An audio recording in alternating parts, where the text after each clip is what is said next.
நமச்சிவாய வாழ்க. நாதந்தாள் வாழ்க. இமைப்பொழுதும் என் நெஞ்சில் நீங்காதான் தாழ் வாழ்க. வாழ்க வளமுடன். அனைவருக்கும் இனிய வணக்கங்கள்.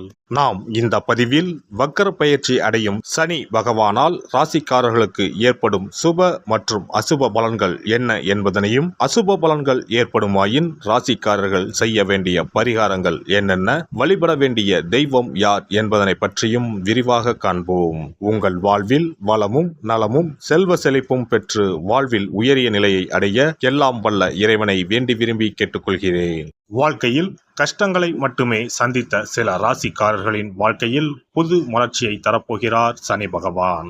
இந்த பெயர்ச்சியின் போது சில ராசிக்காரர்களை வாழ்க்கையின் உச்சத்திற்கு கொண்டு செல்ல போகிறார். ஒருவர் செய்த கர்ம வினைகளுக்கு ஏற்ப பலாபலன்களை கொடுப்பவர் சனி பகவான். சனி பகவான் மனது வைத்தால் போதும், குப்பையில் இருப்பவர்கள் கூட கோபுரத்திற்கு செல்வார்கள்.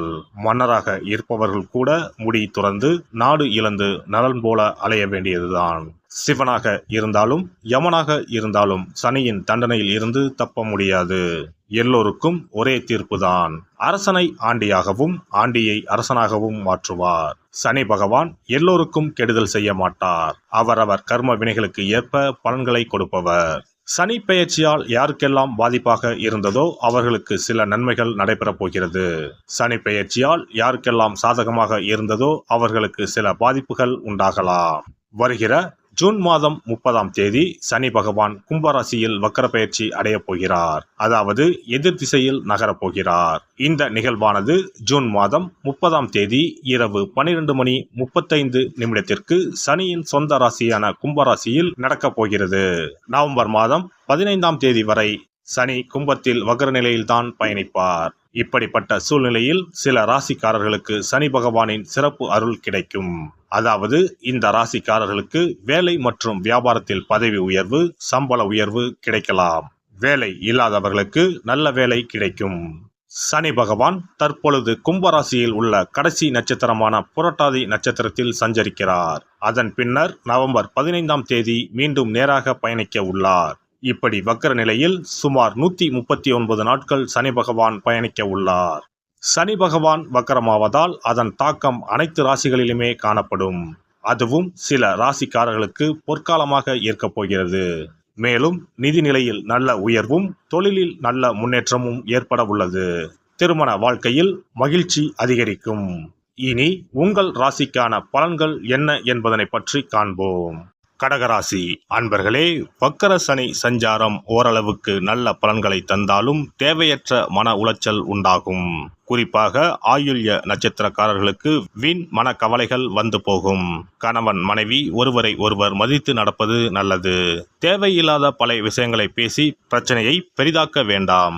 குடும்பம் தொடர்பான பிரச்சனைகளில் அவசர முடிவுகளை தவிர்ப்பது நல்லது. வாழ்க்கை துணையின் ஆரோக்கியத்தில் அக்கறை செலுத்த வேண்டியது அவசியம்.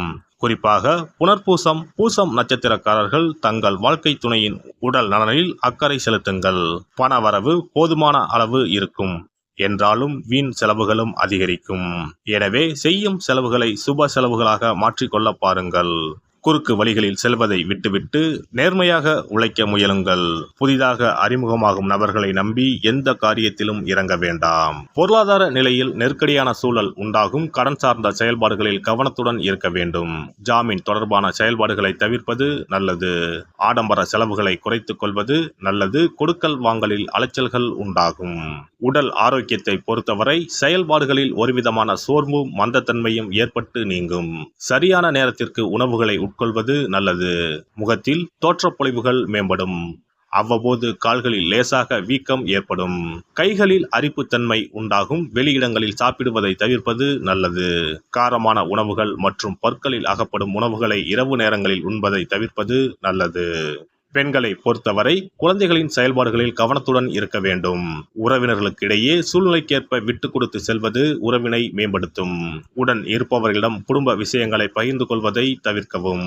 பெண்கள் பொறுப்புகள் உணர்ந்து செயல்படவும் குடும்ப உறுப்பினர்களிடம் தேவையற்ற விவாதங்களை தவிர்ப்பது நல்லது.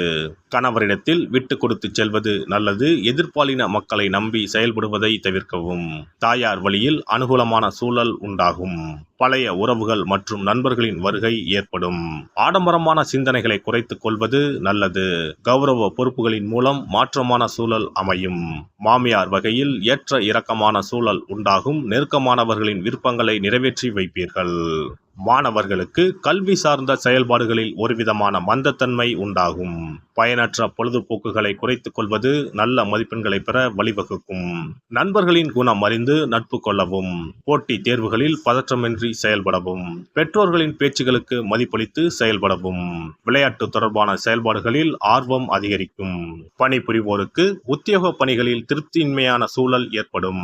பணிபுரிபவர்கள் சக ஊழியர்களின் உதவியை எதிர்பார்க்காமல் அவரவர் வேலைகளை அவரவரே செய்து முடிப்பது நல்லது. வழக்கு சார்ந்த செயல்களில் பொறுமையுடன் இருக்க வேண்டும். கற்பித்தல் பணிகளில் சூழ்நிலைக்கேற்ப அனுசரித்து செல்லவும். எதிர்பாராத இடமாற்றங்கள் உண்டாகும். பணிமாற்ற செயல்பாடுகளில் சிந்தித்து செயல்படவும். தேவையற்ற பயணங்களை தவிர்ப்பது ஆரோக்கியத்திற்கு நன்மை தரும். வியாபாரிகளை பொறுத்தவரை புதிய தொழில் சார்ந்த செயல்பாடுகளில் சற்று விழிப்புணர்வுடன் இருக்க வேண்டும்.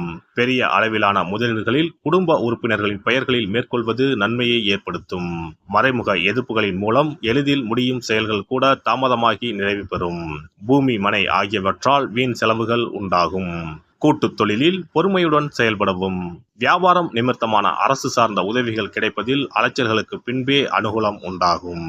கலைஞர்கள் வாய்ப்புக்காக காத்திருக்காமல் முயற்சிகளை அதிகப்படுத்தவும். போட்டிகள் நிறைந்து இருப்பதால் சிறு வாய்ப்புகளையும் நல்ல முறையில் பயன்படுத்திக் கொள்ளவும். பயணங்களால் அலைச்சல்கள் அதிகரிக்கும். ஆடம்பர செலவுகளால் கையிருப்புகள் குறையும். அரசு வழியில் எதிர்பார்த்த அங்கீகாரம் தாமதப்பட்டு கிடைக்கும். வெளிநாட்டு பயணங்களால் அலைச்சல்கள் ஏற்பட்டாலும் சாதகமான பலன்கள் உண்டாகும். சனிக்கிழமை தோறும் அனுமனை வழிபட இன்னல்கள் குறையும்.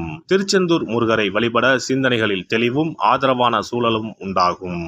சிறப்பு பரிகாரம். நவ கிரகங்களில் சனி பகவான் நீதி தவறாதவர். அவரவர் கர்ம வினைகளுக்கு உரிய பலனை தவறாமல் வழங்குபவர். பொதுவாக சனி பெயர்ச்சி என்றாலே எல்லோரும் பயப்படுவார்கள். அப்படி பயப்பட வேண்டிய அவசியமே இல்லை. சனி பகவானால் பாதிப்புகள் ஏற்படும் பட்சத்தில் பாதிப்பில் இருந்து விடுபட பல எளிய பரிகாரங்கள் உள்ளன. ஒரு கைப்பிடி பச்சரிசியை எடுத்துக்கொண்டு அதை நன்றாக பொடி செய்து கொள்ள வேண்டும். பிறகு சூரியனை வழிபட வேண்டும். சூரியனை வழிபட்ட பிறகு குளக்கரையிலோ மரத்தின் அடியிலோ உள்ள விநாயகரை 3 முறை வலம் வந்து வழிபட்டு விட்டு பொடி செய்த பச்சரிசி மாவை தரையில் போட வேண்டும். அப்படி போடும் மாவை எறும்புகள் எடுத்துச் செல்லும். குறிப்பாக வன்னி மரத்தின் அடியில் இருக்கும் விநாயகரை வலம் வருவது மிகவும் விசேஷம். இந்த பரிகாரத்தை எப்போதுமே தொடர்ந்து செய்வது மிகவும் நல்லது.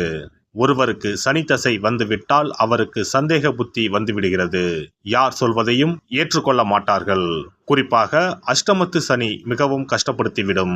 7.5 சனியின் பாதிப்பை விடவும் அஷ்டமத்து சனி மிக அதிக பாதிப்பை ஏற்படுத்தும். அஷ்டம சனி நடப்பவர்கள் சனியினால் ஏற்படக்கூடிய பாதிப்புகளில் இருந்து விடுபட பின்கூறும் நியதிகளை கடைபிடித்தால் பாதிப்புகளின் தாக்கத்தில் இருந்து விடுபடலாம். சனி தசை நடக்கும்போது எந்த செயல் செய்தாலும் தாமதமாகும். அதற்காக கோபப்படக்கூடாது. பொறுமையாக இருக்க பழகிக்கொள்ள வேண்டும். தினமும் காகத்துக்கு எள் கலந்த சாதம் வைக்கவும். பிரதோஷ பூஜைகளில் பங்கேற்பது நல்லது. சனிக்கிழமை தோறும் சனி பகவானுக்கு இரும்பு அகல் விளக்கில் நல்லெண்ணெயில் தீபம் ஏற்றி வழிபடவும். கருங்குவளை மலர்களால் சனி பகவானுக்கு அர்ச்சனை செய்து வரலாம். வன்னி மர இலைகளை மாலைகளாக தொடுத்து சிவபெருமானுக்கு சனிக்கிழமை தோறும் சாற்றி வணங்கி வழிபடவும். சனிக்கிழமை அன்று அசைவ உணவு கண்டிப்பாக சாப்பிடக்கூடாது. சனிக்கிழமை தோறும் நல்லெண்ணெய் குளியல் செய்தால் கெடுதல் குறையும். விநாயகர் வழிபாடு செய்யலாம். அனுமன் வழிபாடு சனி பகவானின் தொல்லைகளை குறைக்கும். ஞாயிற்றுக்கிழமை மாலை ராகு கால வேளையில் கால பைரவரை வணங்கி வரலாம். தேய்பிறை அஷ்டமி நாளில் கால பைரவரை வணங்கி வருவது நன்மை தரும். ஏழை மாணவர்களின் படிப்பு செலவுக்கு உதவலாம். சனி பிரதோஷ வழிபாடு செய்வது சிறப்பு. அன்னதானத்துக்கு உதவி செய்யலாம். சித்தர்களின் பீடங்கள் ஜீவ சமாதி பீடங்களுக்கு சென்று வணங்கி வழிபடலாம். வன்னி மரத்தை சுற்றி வந்து வணங்க வேண்டும். இதனால் சனி பகவானின் கொடுமையான பாதிப்புகள் விலகிவிடும். பிரதோஷ காலத்தில் சிவபெருமானுக்கு வில்வ இலை கொடுத்து வணங்க வேண்டும். தினமும் ராமநாமம் ஜபித்து வந்தால் சனி பகவானின் தொல்லையிலிருந்து தப்பிக்கலாம். கால்கள் இல்லாமல் நடக்க இயலாதவர்களுக்கு இயன்ற உதவியை செய்யலாம். இந்த வழிமுறைகளை முறையாக கடைபிடித்து சனியினால் ஏற்படக்கூடிய பாதிப்புகளின் தாக்கத்தில் இருந்து விடுபடலாம். எல்லாம் வல்ல இறையருளால் நீங்களும் உங்கள் அன்பு குடும்பமும் உடல் நலம், நீலாயுள், நிறை செல்வம், உயர் புகழ், மெய்ஞானம் ஓங்கி வாழ்க வளமுடன்.